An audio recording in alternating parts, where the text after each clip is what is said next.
Hello everyone, मैं हूं सचिन देव शर्मा। और अगर आप इस चैनल पे नए हैं तो आपको बता दूं कि आपको इस चैनल पे फिज़िक्स एंड केमिस्ट्री के 11th एंड 12th दोनों क्लासेस के हैंड रिटन नोट्स जो हैं वो मिल जाएंगे। 12th के ऑलरेडी अपलोडेड है दोनों फिज़िक्स एंड केमिस्ट्री के, और 11th के केमिस्ट्री के अपलोडेड है नोट्स, हैंड रिटन नोट्स। और जो भी फिज़िक्स के रह गए हैं वो मैं अब अपलोड कर रहा हूँ। तो आप अगर अभी तक चैनल सब्सक्राइब नहीं किया है आपने तो चैनल सब्सक्राइब कर लें। तो ये चैप्टर जो है चैप्टर 9 है फिज़िक्स क्लास 11 का, प्रॉपर्टीज़ ऑफ मैटर जो है मैकेनिकल प्रॉपर्टीज़ ऑफ सॉलिड। इसमें हम सॉलिड की बात करेंगे। तो if the molecule of an object are tightly bounded with each other then this type of substance is called solid। इसमें जो molecules है वो tightly held होते हैं, tightly। और every solid has a property to get back its original position when the deforming force is removed। this property is solid is called elasticity। तो elasticity क्या होती है कि अगर आप किसी solid पे फोर्स लगाए और उसके शेप जो है वो चेंज हो जाए, जब आप जो फोर्स आपने जो अप्लाई किया था वो हटाएंगे तो वो वापस क्या करेगा, अपनी शेप दोबारा ले लेगा। इसी प्रॉपर्टी को क्या कहते हैं, elasticity. If a solid object regain its original dimension then it is called perfectly elastic, जैसे कि क्वार्ट्ज, फाइबर और phosphor.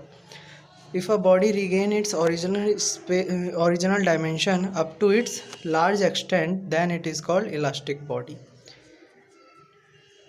when a body not at all regain its original position or dimension then it is called perfectly plastic। अगर वो बिल्कुल भी regain ना करे अपनी ओरिजिनल पोजीशन तो परफेक्टली प्लास्टिक मटेरियल है। फिर है the elastic property of a solid body would be understand by a spring ball module. तो ये आपका स्प्रिंग बॉल मॉड्यूल है। इसको जब आप दबाएंगे तो ये क्या करेगा, दबाने के बाद जब आप छोड़ेंगे तो ये फिर से अपनी पोजीशन क्या करेगा, गेन कर लेगा। Deforming force, it is a force changes the shape of an elastic body. तो जो फोर्स हम अप्लाई करते हैं चेंज करने के लिए वही क्या कहलाती है, deforming force। restoring force, when the deforming force is applied at the same time a restoring force is also generated in opposite direction। तो वही फोर्स जो अपोजिट डायरेक्शन में जनरेट हो जाए जिसकी वजह से जो आपका ऑब्जेक्ट है वो क्या करे, अपनी ओरिजिनल पोजीशन गेन कर ले, वो फोर्स क्या होता है, रिस्टोरिंग फोर्स। और ये अपोजिट डायरेक्शन में लगता है आपके अप्लाइड फोर्स के। फिर है the equilibrium condition, deforming force is equal to restoring force if acceleration is zero. तो जो डिफॉर्मिंग फोर्स होता है वो इक्वल होता है रिस्टोरिंग फोर्स के, बस उसकी डायरेक्शन क्या होती है, अपोजिट। स्ट्रेस, तो stress is defined as the ratio of restoring force to the area on which it is applied. तो फोर्स अपॉन एरिया जो होता है वो आपका स्ट्रेस होता है। As restoring force equal to deforming force, तो ये आपका रिस्टोरिंग फोर्स अपॉन एरिया भी हो सकता है और डिफॉर्मिंग फोर्स अपॉन में एरिया भी। तो टाइप ऑफ स्ट्रेस, तो नॉर्मल स्ट्रेस और टेंजेंशियल स्ट्रेस होता है। तो नॉर्मल स्ट्रेस जो है और एक हाइड्रोस्टैटिक या हाइड्रोलिक स्ट्रेस। तो नॉर्मल स्ट्रेस जो होता है वो आपका लॉन्गिट्यूडनल स्ट्रेस जिसे टेंसाइल स्ट्रेस भी कहते हैं, और दूसरा है कंप्रेशनल स्ट्रेस और एक है हाइड्रोस्टैटिक स्ट्रेस। और टेंजेंशियल स्ट्रेस को शियर स्ट्रेस भी कहते हैं। तो पहले देखते हैं नॉर्मल स्ट्रेस। तो if the deforming force is applied to elongate the solid body then the ratio of deforming force to the area is called tensile या लॉन्गिट्यूडनल स्ट्रेस। तो अगर डिफॉर्मिंग फोर्स जो है वो किसी ऑब्जेक्ट को लंबाई बढ़ाने में या लंबा करने में लगाया जाता है तो वो फोर्स अपॉन एरिया जो होता है वो टेंसाइल स्ट्रेस या लॉन्गिट्यूडनल स्ट्रेस कहलाता है। फिर है कंप्रेशनल स्ट्रेस। तो if the normal deforming stress is applied to compress the solid body then the ratio of deforming force to the area is called compressional stress। तो अगर किसी body की लंबाई को कम करने के लिए स्ट्रेस लगाएंगे हम, कंप्रेस करने के लिए, तो वो स्ट्रेस जो होगा वो कंप्रेशनल स्ट्रेस होगा। फिर तीसरा इसी में है हाइड्रोस्टैटिक स्ट्रेस। तो ये भी नॉर्मल स्ट्रेस का ही पार्ट है, 3 पार्ट होते हैं इसके। तो हाइड्रोस्टैटिक स्ट्रेस जो है वो है if the normal deforming stress is applied to change the volume of a solid body, then the ratio of force to the area is called hydrostatic stress या फिर hydraulic stress। तो अगर किसी body की वॉल्यूम में change करने के लिए स्ट्रेस लगाए तो वो आपका हाइड्रोस्टेटिक स्ट्रेस कहलाता है। फिर है आपका टेंजेंशियल या शियर स्ट्रेस। तो when a tangential deforming force is applied on a solid body, then the ratio of the force to the area is called tangential stress। तो अगर आप टेंजेंशियली अप्लाई करेंगे फॉर्म तो उसका जो शेप चेंज होगा वो टेंजेंशियल स्ट्रेस कहलाएगा। जैसे अगर आप मैच बॉक्स जो होता है आपका माचिस की डिब्बी, उसको अगर आप साइड से अगर उसको आप प्रेस करेंगे तो उसकी शेप जो होगी वो चेंज हो जाएगी, रोम्बस लाइक हो जाएगा। तो वो जो होता है वो आपका टेंजेंशियल स्ट्रेस का एग्जांपल आप समझ सकते हैं, डायग्राम भी बना रखा है। फिर आपका स्ट्रेन। तो the ratio of change in dimension of a body to the original dimension is called strain. तो जो चेंज इन डायमेंशन अपॉन में ओरिजिनल डायमेंशन जो होता है वो स्ट्रेन कहलाता है।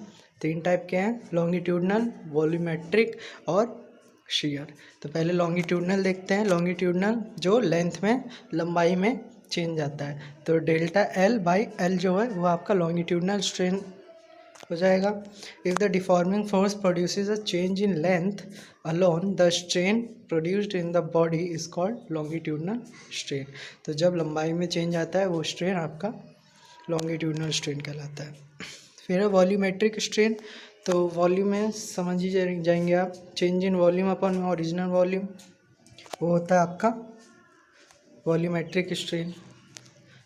उसके बाद है शियर स्ट्रेन। तो ये आपका वही एंगल में जब कोई चेंज, एंगल के थ्रू जब हम फोर्स लगाते हैं। शियर स्ट्रेन जो होता है वो डेल्टा एल बाई एल जो है वो यहाँ देख सकते हैं, थीटा के एंगल पे वो चेंज हो रहा है, थीटा एंगल से। तो ये जो हो गया वो आपका shear एंगल कहलाता है। तो if an elastic body's reaction time increases then it is called elastic fatigue. तो इलास्टिक फैटिग की डेफिनेशन है कि जब कोई इलास्टिक बॉडी का रिएक्शन टाइम बढ़ जाता है तो वो क्या कहलाता है, elastic fatigue. The delay made by an elastic body to regain its original position या shape after the removal of reforming force, that is called elastic after effect. तो इलास्टिक आफ्टर इफेक्ट, इसकी भी डेफिनेशन पूछ लेते हैं 1 marks में, कि जो डीले मेड करता है, जैसे आपने फोर्स लगाया और फोर्स हटाने के बाद अगर वो बॉडी को आने में जो टाइम लगता है अपनी ओरिजिनल पोजीशन में, ठीक है, तो वो जो डीले है वही क्या कहलाता है आपका इलास्टिक आफ्टर इफेक्ट।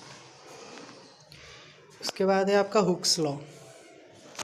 तो according to Hooke's law the stress in a elastic body is directly proportional to the strain. तो ये आपका स्ट्रेस जो है डायरेक्टली प्रोपोर्शनल स्ट्रेन के बराबर होता है। यहाँ से जो आपका इसका रेशियो बनेगा के, तो ये के क्या होता है आपका modulus of elasticity. Modulus of elasticity, the modulus of elasticity of an elastic body is defined as the ratio of a stress to the strain in that body. तो ये आपका रेशियो देता है, जैसा ऊपर देखा है आपने, स्ट्रेस अपॉन स्ट्रेन का। Types of modulus elasticity. तो पहला है आपका Young modulus of elasticity. The ratio of normal stress to the longitudinal stress strain is called Young modulus of elasticity. तो नॉर्मल स्ट्रेस और लॉन्गिट्यूडनल स्ट्रेन का जो ratio है वो आपका मॉडुलस ऑफ इलास्टिसिटी देता है। यहाँ से देख सकते हैं आप F/A इंटू L/Δ है। Bulk modulus of elasticity B से रिप्रेजेंट करते हैं। तो ये है आपका the ratio of hydrostatic stress to the volumetric strain. तो हाइड्रोस्टैटिक स्ट्रेस और वॉल्यूमेट्रिक स्ट्रेन का जो रेशियो है ये आपका बल्क मॉडुलस ऑफ इलास्टिसिटी देता है। फिर है आपका शियर मॉडुलस ऑफ इलास्टिसिटी या मॉडुलस ऑफ रिजिडिटी। तो the ratio of shear stress to the shear strain is called shear modulus of elasticity denoted by eta. तो shear stress of shear strain के बीच का जो रेशियो है ये आपको ये देगा, ये आपका F/A इंटू L/Δ होता है। L/Δ आपका tan थीटा ऊपर दिखाया था आपको, यहाँ से आपका F/A cot थीटा, ये सब एक ही के फॉर्म में आप सब इक्विवेलेंट है ये। लिख सकते हैं ऐसे। फिर आपका stress strain curve relation in a wire. तो ये आपका अकॉर्डिंग टू हुसला स्ट्रेस जो है वो डायरेक्टली स्ट्रेन के बराबर है। तो ये जो है ये ग्राफ आपका पूछ लेते हैं कई बार कि जी आपका ये ओ से लेके यहाँ इलास्टिक लिमिट होती है, उसके बाद आपका एक इलास्टिक रेंज आता है, उसके बाद यील्डिंग पॉइंट आता है, फिर प्लास्टिक रेंज जहाँ पे होती है, फिर आपका उसका वायर का फ्रैक्चर पॉइंट आता है। तो ये सब की डेफिनेशन आपको पता होनी चाहिए। जैसे इलास्टिक लिमिट क्या होती है, तो the maximum point of stress up to which stress is directly proportional to strain. तो जहाँ तक स्ट्रेस जो है वो डायरेक्टली प्रोपोर्शनल स्ट्रेन का होता है वो इलास्टिक लिमिट होती है। उसके बाद आता है इलास्टिक रेंज। तो it is the range of stress from where if the stress is made zero even then there is some permanent deformation। तो ये वहाँ है, वो रेंज है स्ट्रेस की जहाँ पे अगर आप स्ट्रेस को हटा दे, जीरो कर दे, तो भी वहाँ पे कुछ ना कुछ डिफॉर्मेशन रह जाएगी। फिर आपका परमानेंट सेट। तो the graphical representation of permanent deformation of a body is called permanent set. Then a yielding point, the maximum limit of stress from where the body stop to get back after removal of stress। तो ये वो point है जहाँ पे अगर आप stress remove कर दे तो भी जो है वो बॉडी जो है वो अपनी ओरिजिनल पोजीशन पे नहीं आएगी। तो वो क्या होता है, यील्डिंग पॉइंट। फिर है plastic range. The region where yielding point and fracture point is called plastic range. फिर है fracture point, the maximum limit of stress at which the elastic body breaks down. वो लिमिट जहाँ पे elastic body टूट जाए वो है आपका फ्रैक्चर पॉइंट। फिर है आपका पॉइजन्स रेशियो। तो ये होता है आपका चेंज इन लेंथ अपॉन में ओरिजिनल लेंथ। और लॉन्गिट्यूडनल स्ट्रेन और लेटरल स्ट्रेन आपका होता है चेंज इन थिकनेस अपॉन में ओरिजिनल थिकनेस। तो फिर आपका यहाँ से पॉइजन्स रेशियो जो आएगा वो डिफाइन होगा the ratio of lateral strain और लॉन्गिट्यूडनल स्ट्रेन। तो यहाँ से लेटरल स्ट्रेन और लॉन्गिट्यूडनल स्ट्रेन आपने देखा, तो यहाँ पे इनका जो रेशियो होगा वो देता है आपका सिग्मा, जो कि है आपका पॉइजन्स रेशियो। फिर है work done in the form of stress and strain. तो ये आपका आफ्टर रिस्टोरिंग फोर्स, ये डेरिवेशन टाइप है कि इनिशियल फोर्स 0 है, फाइनल फोर्स F है, यहाँ से एवरेज फोर्स F/2 निकलेगा। फिर आपका वर्क डन पता है फोर्स इंटू डिस्प्लेसमेंट होता है, डिस्प्लेसमेंट आपका डेल्टा L होगा। यहाँ से आपका वर्क डन निकल जाएगा half into stress into strain into volume. यहाँ से अगर आप वैल्यूज़ रखेंगे तो यहाँ पे आपको एक और वैल्यू मिल जाएगा वर्क डन का, हाफ इंटू वाई इंटू आपका स्ट्रेन का स्क्वायर इंटू वॉल्यूम। इसके बाद एक न्यूमेरिकल है, ये आप ट्राई कर लीजिएगा, फॉर्मूला बेस होगा, इजी होगा, कर सकते हैं आप लोग। और अगर आपको ये वीडियो अच्छी लगी हो, नोट्स आपके हेल्पफुल हो, तो प्लीज़ कमेंट करके बताना और दोस्तों के साथ शेयर करना और वीडियो को लाइक कर देना। और अगर आपने अभी भी चैनल सब्सक्राइब नहीं किया है तो प्लीज़ चैनल सब्सक्राइब कर लेना, क्योंकि बाकी के चैप्टर्स के भी मैं नोट्स जो हैं वो जल्दी ही अपलोड कर दूंगा। तो प्लीज़ चैनल सब्सक्राइब कर देना और प्लीज़ ज़्यादा से ज़्यादा इसे शेयर करना, हो सकता है आपके फ्रेंड्स के भी हेल्पफुल हो, ये काम आ जाए। और केमिस्ट्री के मैंने बता दिए, केमिस्ट्री के अपलोडेड हैं, तो अगर आपने अभी तक वो नहीं देखे हैं तो उसकी प्लेलिस्ट आप चेक कर सकते हैं। एंड ये वीडियो देखने के लिए थैंक यू।